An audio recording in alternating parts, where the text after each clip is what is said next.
जय माता दी मित्रों, मेरा नाम पंडित प्रकाश जोशी। मित्रों, आज हम चर्चा कर रहे हैं 12 राशियों की वीकली राशिफल, यानी कि सितंबर का अंतिम सप्ताह 12 राशियों को खाली हाथ रखेगा या कुछ देके जाएगा, इसके बारे में चर्चा करेंगे। यानी 25 सितंबर से लेकर 1 अक्टूबर 2023 के बीच में क्या ग्रह गोचर हो रहे हैं और 12 राशियों को क्या निर्णय लेना चाहिए, क्या ग्रह का रिजल्ट मिलेगा, इस कार्यक्रम में इसके बारे में चर्चा करेंगे। सबसे पहले 25 सितंबर से लेकर और 1 अक्टूबर यानी इस सप्ताह क्या अनोखी व्रत त्योहार की घटना होगी, इसके बारे में थोड़ा बहुत मैं आपको बताता हूँ, बाकी मैं वीडियो बनाऊंगा तो आपको बताऊंगा। तो देखा जाए तो इस सप्ताह श्राद्ध पक्ष शुरू हो रहे हैं और वो रहने वाले हैं 29 सितंबर से लेकर और 14 अक्टूबर 2023 तक श्राद्ध पक्ष रहने वाले हैं। इस बात को नोट कर लें। श्राद्ध पक्ष में पितृ पक्ष की पूजा की जाती है, यानी श्रद्धाया माप्यते शक्ति, यानी जिन भी माता पिता या मरहूम दादा दादी या बुजुर्ग पे हमारी श्रद्धा भक्ति होती है हम उनके लिए श्राद्ध करते हैं। श्राद्ध का मतलब ये हो गया श्रद्धा जताना कि पितरों के प्रति हमारी कितनी श्रद्धा है। चलिए अब बात कर लेते हैं इसकी डेट की। तो 29 सितंबर को देखा जाए तो पूर्णमासी श्राद्ध, याद रखिएगा इसे महालय श्राद्ध भी कहा जाता है। इसमें दादा दादी या नाना नानी या परदादा या वृद्ध व्यक्ति का इसके अंदर श्राद्ध किया जा सकता है। यदि उनके कुल में कोई वारिस ना हो तो आप पूर्णमासी श्राद्ध भी कर सकते हैं, याद रखिएगा।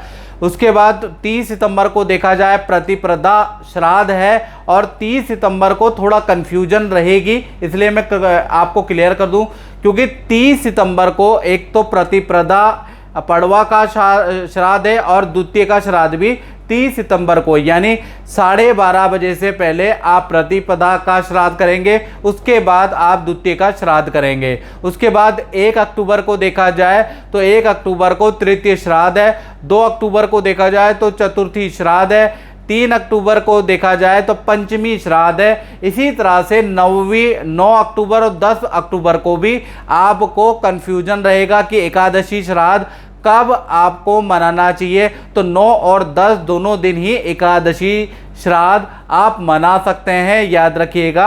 11 अक्टूबर को द्वादशी श्राद्ध है।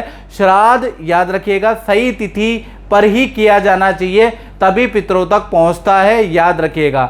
और 14 अक्टूबर को देखा जाए सर्वपितृ अमावस्या है। अब सर्वपितृ अमावस्या में क्या होता है, यदि आपको पितरों की तिथि नहीं मालूम है या आप 7 कुलों के लिए तर्पण करना चाहते हैं, 7 कुलों के उद्धार के लिए पितृ तर्पण पिंड दान करना चाहते हैं, तो भाई आपको यह अमावस्या तिथि ही चुननी पड़ेगी, क्योंकि वो सर्वपितृ अमावस्या है। सर्वपितृ अमावस्या के दिन ही पितृदोष का श्रवण होता, मतलब पितृदोष की पूजा पाठ इत्यादि करना अतिश्रेष्ठ कर रहता है। हरिद्वार में जाके पिंडदान करना श्रेष्ठ कर रहता है। और देखा जाए तो तीर्थ गया में भी पूर्णमासी या हरिद्वार में जाकर आप पिंडदान कर सकते हैं, याद रखिएगा।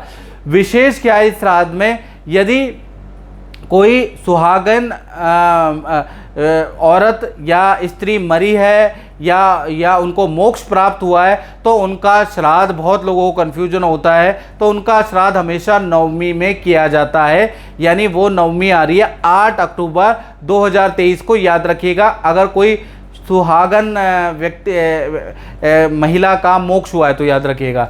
इसी प्रकार से किसी को अकाल मृत्यु है, यानी कि ऑपरेशन से, लंबी बीमारी से या कैंसर या भयंकर बीमारी से कोई पीड़ित है, या छत से गिर के या अकाल मृत्यु एक्सीडेंट से गिर के कोई व्यक्ति मरा है, तो उसके लिए उस तिथि का तो आपको श्राद्ध करना ही करना चाहिए।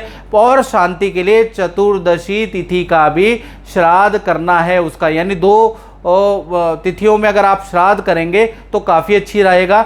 चतुर्दशी तिथि देखा जाए तो 13 अक्टूबर को है और अमावस्या 14 अक्टूबर को, याद रखिएगा। तो ये था आपका इस सप्ताह का श्राद्ध पक्ष का पूरा चार्ट, आप देख सकते हैं, मैंने चार्ट भी लगा दिया है, उसके अनुसार जो भी आपके कन्फ्यूजन है वो दूर कर दिया है। अब बात कर लेते हैं साप्ताहिक राशि फल के बारे में। बात कर लेते हैं मीन राशि की। तो मीन राशि के लिए ये सप्ताह, पहले हेल्थ के बारे में बात करें तो गैस की प्रॉब्लम या पेट संबंधी प्रॉब्लम रह सकती है और रेडी पटरी का अगर खाएंगे तो फूड पॉइजनिंग भी मीन राशि वालों को हो सकती है, थोड़ा सावधानी रहे। धन की स्थिति के बारे में बात करें तो इस सप्ताह धन की स्थिति अच्छी नहीं है, कोई वस्तु आपकी चोरी हो सकती है, धन हानि हो सकती है, ऐसा योग नज़र आ रहा है। और करियर के लिए देखा जाए तो करियर के लिए ये सप्ताह नॉर्मल है, यानी कि ये सप्ताह मेहनत ज़्यादा होगी, आप क्लाइंटों से मिलेंगे और कोई डील बनते बनते अगले हफ्ते के लिए पोस्टपोन हो सकती है, यानी ये सप्ताह नॉर्मल है। रिलेशनशिप के लिए ये सप्ताह देखा जाए तो भाई आपके माता पिता से वाद विवाद रह सकते हैं, घर में क्लेश की स्थिति रह सकती है।